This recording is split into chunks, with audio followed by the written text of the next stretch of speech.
My name is Nora. I am 51 years old, and I have lived in the same house for 23 years. Pick the paint colors. I chose the tiles in the kitchen.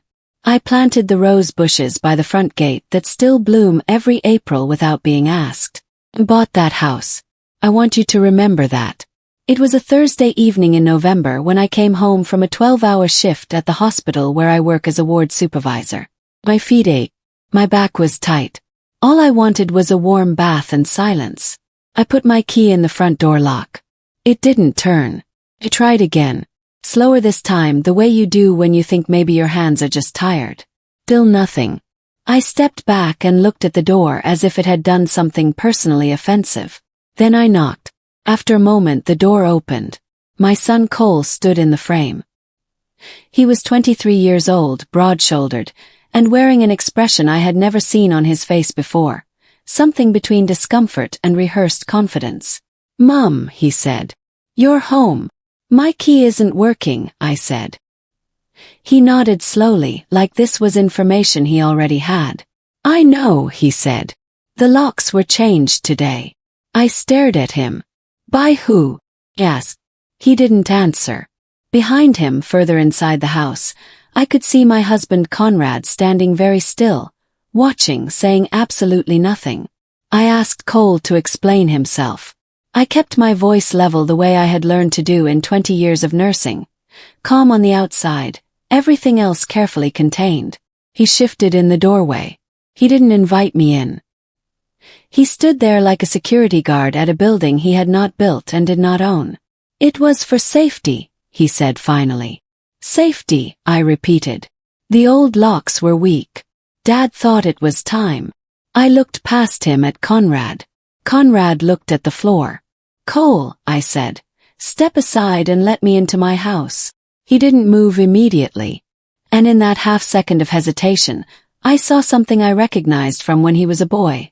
The particular stillness of a child who has been told what to do by someone he is more afraid of than he is of me. "Cole." "Mom, Dad says it's better if we talk about it tomorrow. When everyone's calmer." I was perfectly calm. That was what frightened me. "I am calm," I said quietly. "I am standing outside my own house, which I purchased in the year 2001, and my key does not work. Tell me what is happening." He swallowed. "Dad will explain," he said. Conrad still hadn't spoken a single word. I slept in my car that night. I want you to sit with that for a moment. 51 years old. 23 years of marriage. A woman who had never missed a mortgage payment, who had worked night shifts to keep that household running when Conrad lost his job in 2015, who had cooked and cleaned and built and stayed. I slept in my car.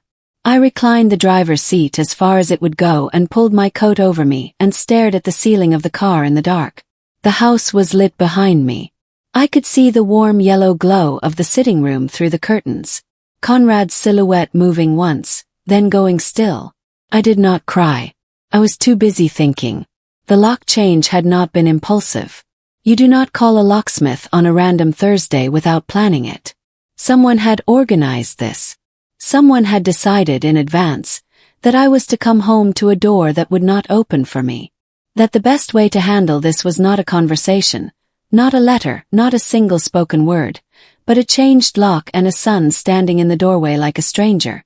I thought about Conrad's face when I had looked at him. The careful blankness of it. The way his eyes had slid away from mine. He had known. He had stood there and let it happen and said nothing. I pulled my coat tighter and closed my eyes. Something had been building for a long time. I had just not been paying close enough attention. The next morning I went to a cafe near the hospital and sat with tea I didn't drink and thought through everything clearly. Cole had left his phone on the kitchen counter the week before while he helped me bring in groceries. It had lit up with a message. I had glanced at it without meaning to, the way you do when something flashes in your peripheral vision. I had not thought much of it at the time. Now I thought about it very carefully. The message had been from a number saved as Grandma C. Constance, Conrad's mother. The message had read, "Has she noticed anything yet? Make sure he stays firm." I had assumed it was about something trivial. Surprise, perhaps. Family plan of some kind. I understood now that it was not. I opened my own phone and scrolled back through the past 3 months. Small things I had dismissed one by one now lined up differently when seen together. Conrad becoming vague about the joint account. Cole spending more time at Constance's house. A conversation I had walked into between Conrad and Constance at a family dinner that had stopped the moment I entered the room. Each thing alone meant nothing. Together they told a story. Constance had been planning something for months, and she had brought my husband into it, and then she had brought my son. 3 people in my own household, organizing something against me, and I had been too tired from working to see it coming. I paid for the tea and went to work. I had a plan to begin building. Her name was Irene. She had been my friend for 16 years, since we trained together as nurses and survived the same brutal first year on the wards. She was the kind of person who noticed things quietly and said them plainly. She noticed something was wrong with me by 10 o'clock that morning. She found me in the break room at lunch and sat across from me without being invited and said, "Talk." I told her everything. Not the emotional version, the factual one. The look. Cole's face. Conrad's silence. The message from Constance. The pattern I had only just assembled. Irene listened the way good nurses listen, without interrupting, without letting her expression run ahead of the facts. When I finished, she was quiet for a moment. Then she said, "You own that house?" "Yes." "Is your name on the deed?" "Mine alone." Conrad's name was never added. We discussed it when we bought it and agreed it would stay in my name. Irene nodded slowly. "Then the lock change is illegal. They have no right." "I know. Do you have somewhere to stay tonight that isn't your car?" I had not told her about the car. She had worked it out from the shadows under my eyes. "I can figure something out," I said. "You'll stay with me," she said. "And tomorrow we are going to talk about what you are going to do, and how to do it without them realizing you've started." For the first time since Thursday, something in my chest loosened slightly. I stayed with Irene for 4 days. During that time I said nothing to Conrad or Cole beyond brief, neutral messages. "I'm staying with a colleague for a few days. I'm fine." Nothing that sounded like a strategy. Nothing that showed my hand. On the 5th day, a Saturday, I went back to the house while Conrad was at his weekly football match and Cole was at work. I used my spare key. Not the front door key, which no longer worked, but the key to the side gate that led to the back garden. It was an old key that had lived in my handbag for years without being needed. They had changed the house locks. They had not thought about the garden gate. Inside the back garden was the external electrical panel I had installed in 2019. It controlled the home security camera system I had paid for and set up myself. The login details were mine. Conrad had never been interested in the technical side of household management. I took out my phone and changed the camera system's cloud login password. Quietly, completely, in under 2 minutes. Then I let myself back out through the garden gate, locked it behind me and walked to the bus stop. I now had eyes on the inside of my own home. Every camera, hallway, kitchen, front door was feeding directly to my phone. Cole noticed something had changed with the camera app that evening. I watched him on the kitchen feed, frowning at his phone, trying to log in. He showed Conrad. Conrad shrugged. Neither of them thought to look further. I called Conrad on Sunday evening. I kept my voice exactly the way I had kept it at the front door. Steady, unrevealing, careful. I told him I wanted to understand what was happening. I told him I was not angry. I told him I simply needed him to explain. He told me the lock change was about security. I asked him whose security. He said he didn't know what I meant. I asked him why he had not spoken to me before changing the locks on a house that was in my name. He said he had thought it was the right thing to do. I asked him who had told him it was the right thing to do. There was a pause. Then he said nobody. That it had been his own decision. I sat with that lie for a moment. I had watched the camera footage from the previous week. 3 days before the locks were changed, Constance had visited the house in the afternoon while I was at work. She had stayed for 2 hours. The footage showed her sitting at the kitchen table with Conrad and Cole, all 3 of them speaking with the focused seriousness of people making a plan. I see, I said. Nora, I think we should sit down properly and talk when you're ready to come home. I'll be in touch, I said. I ended the call. He was hiding something much larger than a lock change. The question was how much larger, and how long it had been in motion. Constance arrived at Irene's building on Tuesday. I don't know how she found out I was staying there. Probably through Cole, who had probably seen Irene's name on my phone. Constance was a woman who collected information the way other people collected receipts. She stored everything and spent it when it would cause the most damage. I did not let her upstairs. I met her in the small lobby. She was dressed well, as she always was, with the specific kind of elegance that was designed to make the other person feel underdressed. She smiled when she saw me. The smile that had never once reached her eyes in 23 years. Nora, she said. You look tired. Constance, I said. This is a surprise. I came to check on you. Conrad is worried. That's kind. You know, she said, lowering her voice as if we were sharing something intimate. Cole is struggling with all of this. He loves you, but he's a grown man now. He needs to make his own decisions. Sometimes mothers hold on too tightly. I looked at her. She continued. Conrad feels the same. The house situation. It's really about the family finding a new balance. You've always been so independent, Nora. Perhaps it's time to let the men of the family take the lead. I smiled pleasantly. Thank you for coming, Constance, I said. She left looking satisfied. She had planted her seed. She believed it had found soil. It had found something else entirely. I had been watching Cole on the camera feeds every day. I noticed things. He moved through the house differently from Conrad. Where Conrad walked with the ease of someone who felt entitled to the space, Cole moved with a particular restlessness. He would sit down and then stand again. He would start something in the kitchen and then leave it unfinished. Once, standing in the hallway, he looked directly at the front door camera for a long moment. Not checking it, just looking at it. And his expression was not the rehearsed confidence I had seen on the night of the lock change. It was something quieter and less comfortable. My son was not at peace with what he had done. I called him on Wednesday evening. I did not mention the locks or Conrad or Constance. I asked about his work. I asked about the football team he refereed on weekends. I let the conversation find its own level. Near the end of the call he said quietly, Mom, are you okay? Really? I'm managing, I said honestly. I didn't think it would. I didn't think you'd have to sleep. He stopped. Cole, I said gently. I know you're in a difficult position. He didn't deny it. Just know, I said, that whatever happens, you are my son. That part doesn't change. He was quiet for a long moment after that. The seed I needed to plant was already growing.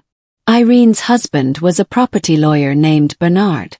I had known him for 12 years, and I trusted him completely. On the Thursday of my second week away from home, I sat at their kitchen table and told him everything. He listened, asked precise questions, and then opened his laptop. The house deed was straightforward. No secondary owners. No legal mechanism by which Conrad or Cole or Constance had any authority over access to the property. The lock change was not just morally wrong. It was legally indefensible. Bernard drafted a formal letter to Conrad. Polite but completely clear. It stated that as the sole owner of the property, I had the legal right to immediate access.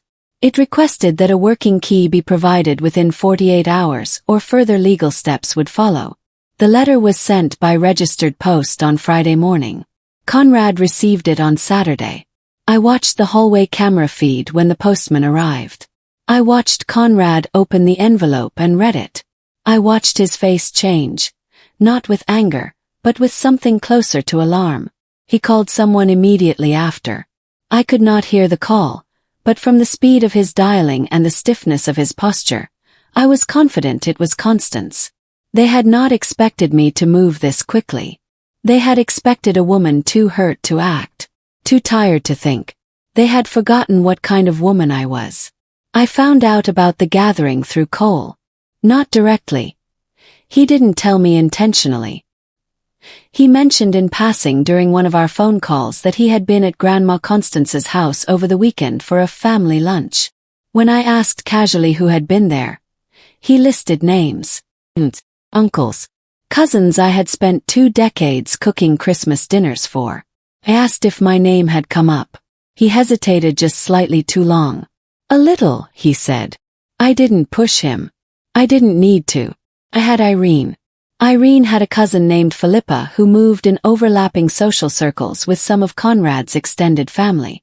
Philippa had been at a different event that same weekend and had heard from someone who had been at Constance's lunch. Apparently Constance had been quite open. She had told the assembled family that I had abandoned the household, that I had always been difficult, that Conrad and Cole had made the brave decision to restructure things at home and that the family should support them through the transition. She had used the word transition. She had not specified what I was transitioning out of. She did not know I would find out. She did not know that Irene's cousin had heard every word. She did not know that I had been quietly recording every phone call since the day I changed the camera password. I spent the 3rd week building something Constance could not see and Conrad could not dismantle. First, I visited the bank. My salary had been going into the joint account for 11 years. I opened a new personal account and rerouted my direct deposit quietly and legally. It would take effect at the next pay cycle. Conrad would notice eventually. By the time he did, I intended to be several steps ahead.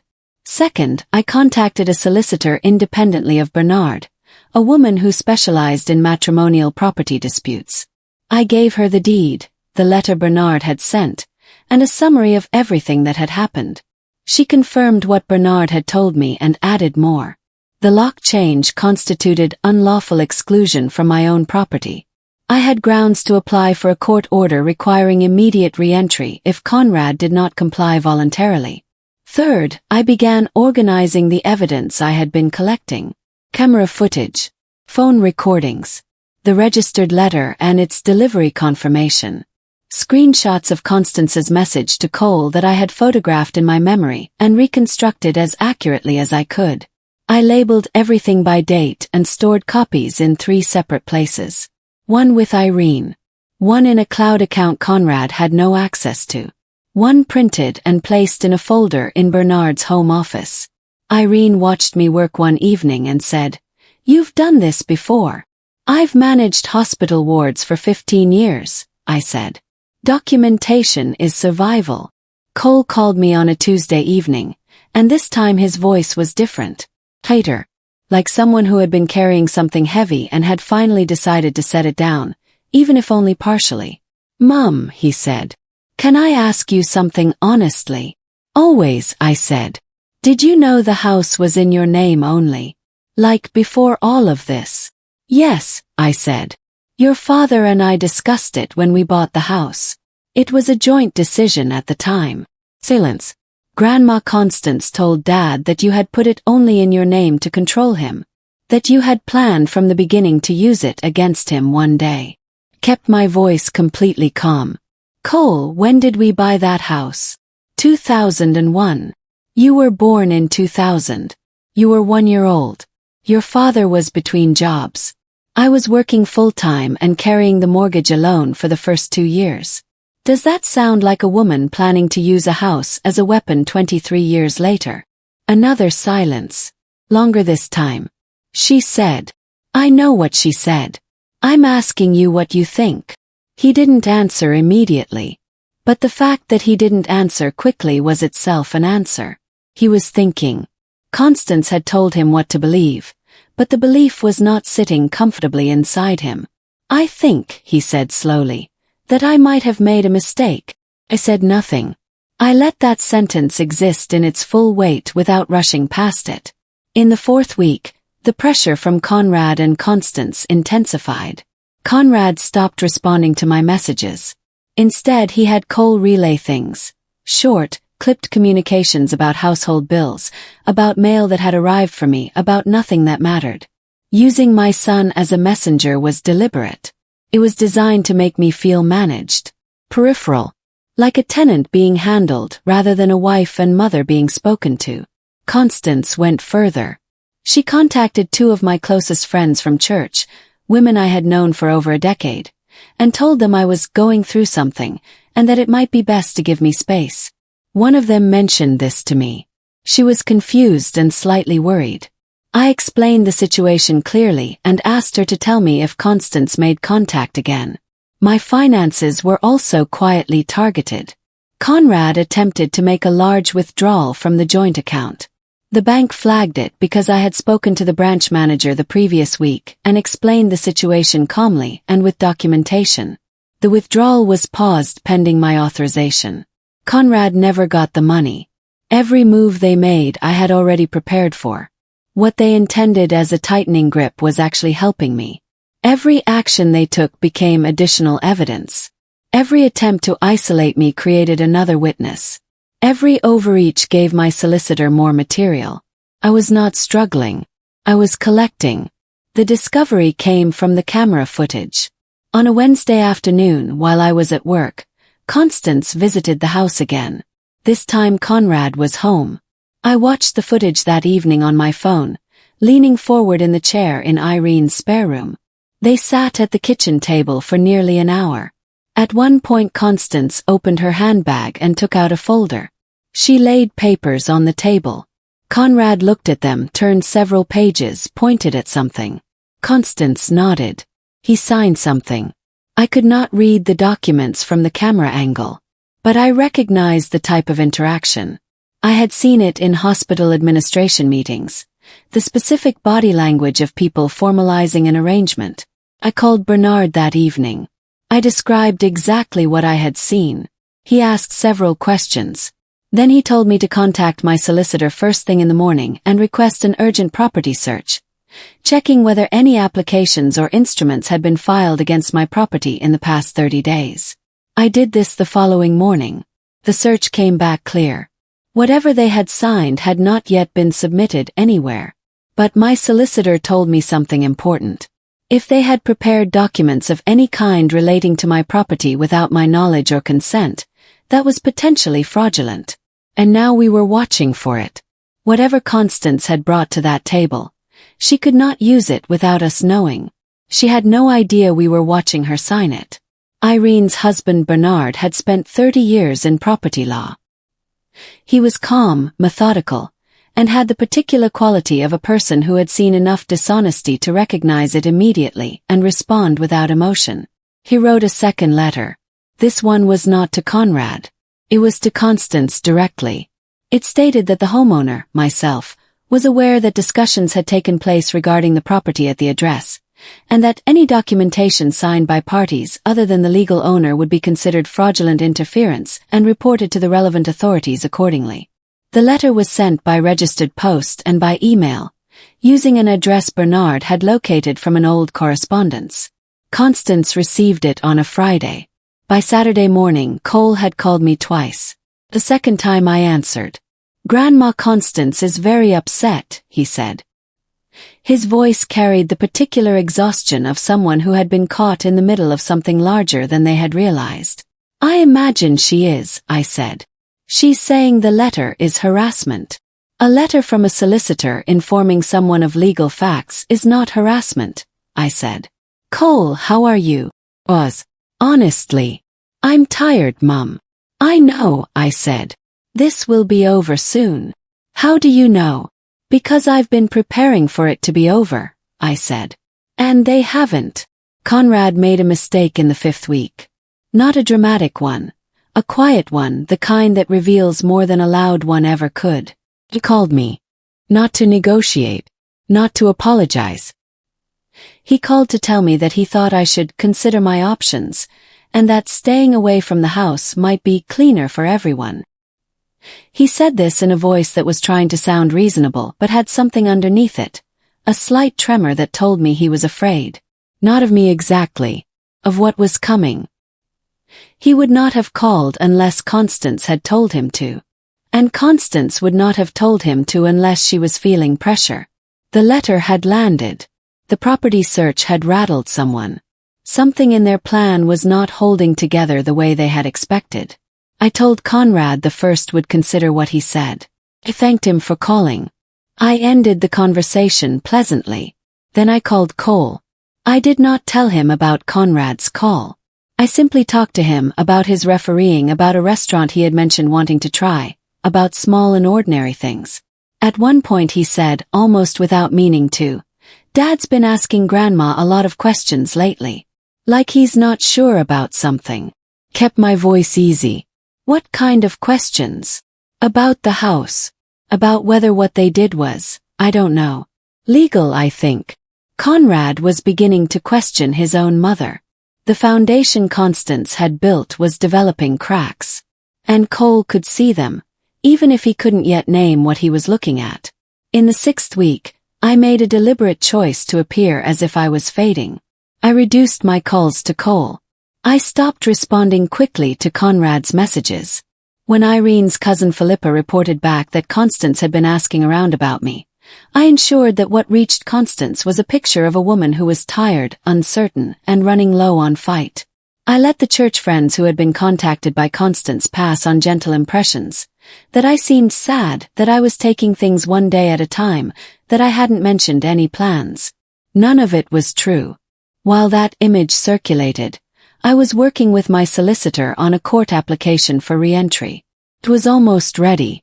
I was reviewing the footage I intended to present. I was compiling a full written timeline with dates and supporting evidence for every entry. I was also in contact with 2 of Conrad's cousins independently. Men who had always been quietly decent and who, when I reached out carefully and factually, were disturbed by what I described. They did not make promises, but they listened. And they would be at the family event that was being planned for the following month, a gathering at the home of Conrad's uncle, attended by most of the extended family. Constance would be there. Conrad would be there. I intended to be there too. On a Friday morning in the 7th week, I returned to the house. Not through the front door. Not yet. I went through the side gate again into the garden, and this time I went further. The back door to the utility room had a secondary lock, a bolt lock I had installed myself in 2017 after we had a break-in attempt in the neighborhood. The bolt was controlled from the inside by a cable mechanism I had run from an exterior panel in the garden. I had never told Conrad about it. I had done the installation with a contractor and paid from my own account and then simply not mentioned it because Conrad had never been interested in that level of household detail. I opened the utility room door. I walked through the house quietly. It was empty. Conrad at work, Cole on an early shift. I went to the bedroom. My wardrobe was intact. My documents folder was exactly where I had left it, behind the spare bedding on the top shelf. I checked everything. Passports, the house deed original, financial records, personal papers. All present. I also retrieved a small box from the back of the wardrobe shelf. Inside it were letters. Old ones from the early years of our marriage. And something else. A folded document from 2009 that I had kept for years without being certain I would ever need it. I left the house through the utility room, locked the bolt behind me, and left through the garden gate. I had what I needed. Constance overreached on a Tuesday. She contacted my employer. She called the hospital's main switchboard and asked to speak with someone in HR, identifying herself as a concerned family member, and suggesting that I might be experiencing a personal crisis that was affecting my professional conduct. She implied, without stating directly, that my fitness for duty might be worth reviewing. The HR coordinator who took the call made a note of it. She also, because she knew me from 12 years of working at the same institution, sent me a message that afternoon letting me know. I read it sitting in the hospital cafeteria and felt something settle into place. Not anger. Completion. She had just handed me exactly what I needed. I went to HR formally the following morning, with Irene as a witness. I filed a report documenting the call. I provided context, the property situation, the legal letters, the timeline of events. I stated clearly that the call appeared to be a deliberate attempt to damage my professional reputation as part of a broader pattern of harassment. HR were thorough and serious. They logged everything. My solicitor was notified. She added this to the court application. What Constance had intended as a strike against my credibility had become, instead, the most clearly documented act of malicious interference in the entire file. I sent her a formal response through my solicitor the following day. Brief, factual, utterly without drama. She did not contact my employer again. Conrad called me on a Thursday evening. This time the voice was different from all the previous calls. The carefulness was gone. What was underneath it had finally come through. He sounded lost. "Nora," he said, "I think I made a very serious mistake." I said nothing. I let him continue. "Constance told me the house. She told me there was a way to have the ownership reviewed. That because we'd been married so long and I'd contributed to the household, there were grounds. She brought documents. She said it was just protecting the family." "What did you sign, Conrad?" Long pause. "A statutory declaration. She said it was to support a claim of joint beneficial interest." I already knew this was coming. My solicitor had explained the concept and confirmed that such a declaration, filed without my knowledge, would be challenged and would likely fail given the clear documented history of sole ownership. But it was still significant that he had signed it. "Did she tell you it might be fraudulent?" Yes. Silence. "Did she tell you, Conrad, that filing a false declaration against a property could have serious legal consequences for the person who signed it?" The silence went on long enough to answer the question. "I didn't know," he said finally. His voice was very quiet. "I genuinely didn't understand what I was doing." "I believe you," I said. And I did. Conrad was not a malicious man. He was a weak one. There was a difference. The family gathering was scheduled for the last Saturday of the month. Conrad's uncle hosted it every year. A large, informal afternoon at his home, attended by 30 or 40 people from both sides of the extended family. I had been to this gathering every year for 22 years. This year I had not been invited. Constance had ensured that. I had heard through Conrad's cousin that she had told people it would be awkward if I came given the situation at home. I attended anyway. I did not arrive aggressively. I dressed well, arrived at a reasonable time, and greeted Conrad's uncle at the door. He had always liked me. He looked momentarily surprised and then stepped aside to let me in. He was not a man who turned people away from his own door, whatever Constance had told him. Inside, I found Irene's cousin Philippa, who had come as the guest of another family member. I found Conrad's 2 cousins who had listened to me carefully over the phone. I found 20 other people who knew me from 2 decades of family occasions. And in the far corner of the garden, I found Constance. She saw me from across the space. Her expression did not change, but something behind it did. A tightening, a rapid recalibration. She had not expected me here. I smiled at her from across the garden and turned to speak to someone else. The afternoon was just beginning. I did not make a speech. I did not raise my voice. I did not perform. I simply had conversations, one at a time across the course of the afternoon, with the people who were there.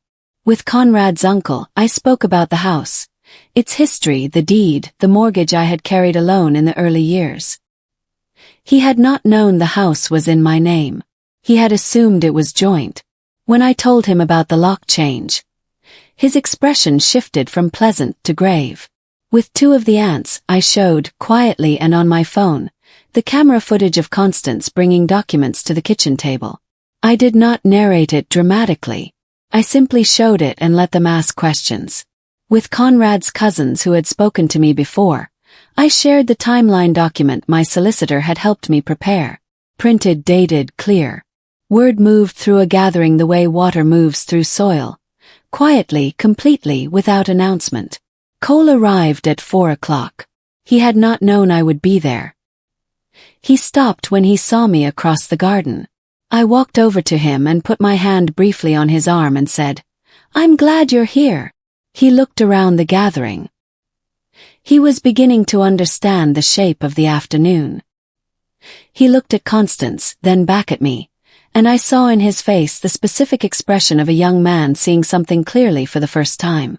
"Mom," he said, "I'm sorry." By the time the afternoon wound down, the room had rearranged itself. Not loudly, not with confrontation or drama, simply by the quiet reordering that happens when people understand the truth and adjust accordingly. Constance found herself in a corner of the garden speaking to fewer and fewer people as the afternoon went on. Not because anyone shunned her openly, but because the conversations were happening elsewhere, and she was not at the center of them as she had planned to be. Conrad's uncle spoke to Conrad directly. I was not part of that conversation, but Conrad came to find me afterward. He stood in front of me with the posture of a man who had just been told something he could not argue with. "I want to come home," he said. "I want to fix this." "I know," I said. "We will talk. But not today." He nodded. He did not push. That, at least, was something. Cole stayed close to me for the rest of the afternoon. At one point Constance approached us, her composure intact but her momentum gone. She began to say something about intentions, about family, about having only wanted to help. Cole turned to her. My son, 23 years old, looked at his grandmother directly and said, "Grandma, please stop." She stopped. I said nothing. I did not gloat. I did not add a word. I let the silence after Cole's sentence do its own work. Some consequences do not need to be announced. They simply arrive, and the room understands them without being told. I moved back into my house on a Monday morning, 6 weeks after the lock had been changed against me. I did not ask anyone for a key. I used the utility room bolt from the garden, my own entrance which they had never found, and I walked through the house I had bought, past the kitchen tiles I had chosen and the hallway I had painted, and I opened the front door from the inside. Then I changed the locks myself. A locksmith I had booked in advance arrived at 9 and replaced every lock in the house with new ones. Kept 4 keys.